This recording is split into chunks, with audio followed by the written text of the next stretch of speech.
Kamusta mga idol? Gilas update muna tayo. Nakatutok nga ngayon ng mga basketball fans sa ensayo ng Gilas Pilipinas kung saan pinaghahandaan nila ang nalalapit na first window ng FIBA Asia Qualifiers. Dahil nga sa pagkawala ni Junmar Fajardo at AJ Edo dahil sa kanilang injury, muli na namang nakatutok ngayon ang mata ng mga Gilas fans kay Kai Sotto. Madami ang nagsasabi na ito na daw ang huling pagkakataon ni Kai para magpakitang Gilas sa national team mga idol. Ito na daw ang pinakamagandang opportunity para kay Kai Sotto, lalo na at siya lang ang legitimate center sa lineup ngayon ni Coach Tim Cone. Matagal ding nanahimik ang pangalan ni Kai sa social media, matapos makuha ng Gilas ang pagkatalo sa FIBA World Cup. Hindi naging maganda ang exposure na binigay ni Chot Reyes kay Kai, dahilan para mag-underperform ito sa FIBA World Cup mga idol. Yun na sana ang pagkakataon ni Sotto na muling magpakitang Gilas sa mga tao, at isigaw sa buong mundo na karapat-dapat siyang makapag-NBA. At dahil hawak na nga ni Coach Tim ang Gilas program sa mga susunod na 4 na taon, muli na namang mabibigyan ng opportunity si Kai Sotto para ipakita sa buong mundo na hindi lang siya pang NBA training camp.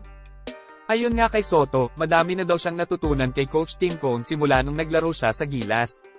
Nakwento pa nga daw ng tatay niya na si Ervin Sotto ang magandang experience na maging coach si Tim Cone. Alam naman natin na naglaro ng 4 na taon si Ervin Sotto sa Alaska Aces simula 2008 hanggang 2012, pero hindi masyadong pinakinabangan ni Coach Tim Cone. Ayon sa mga sports personalities, si Kai Sotto na daw ang magiging sentro ng Gilas ngayon habang wala pa si Fajardo at Edo. Bigla namang nawala sa eksena ang pangalan ni Kevin Kiambao, na sinasabing posible na mas maunang maging kauna-unahang Pinoy na makakapaglaro sa NBA kesa kay Kai Sotto. Madami ang nagsasabi noon na si Kiambao daw ang magiging main man ng Gilas Pilipinas under Coach Tim Cone, dahil nga sa overall performance na pinakita niya sa Dubai International Basketball Championship. Madami kasing mga scout ang naka-witness sa skills ni KQ, na sa tingin ng iba ay pang NBA daw ang galawan. Nagkaroon pa nga ng debate sa social media kung sino daw ang mas karapat-dapat na makapaglaro sa NBA. Kung si Kai Sotto ba o si Kevin Kiambao.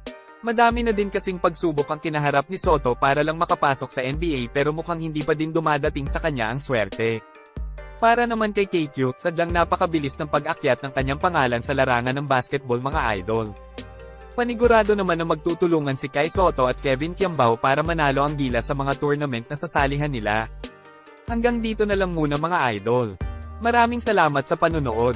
Kita-kits ulit tayo sa videos na aking ipapalabas patungkol sa basketball.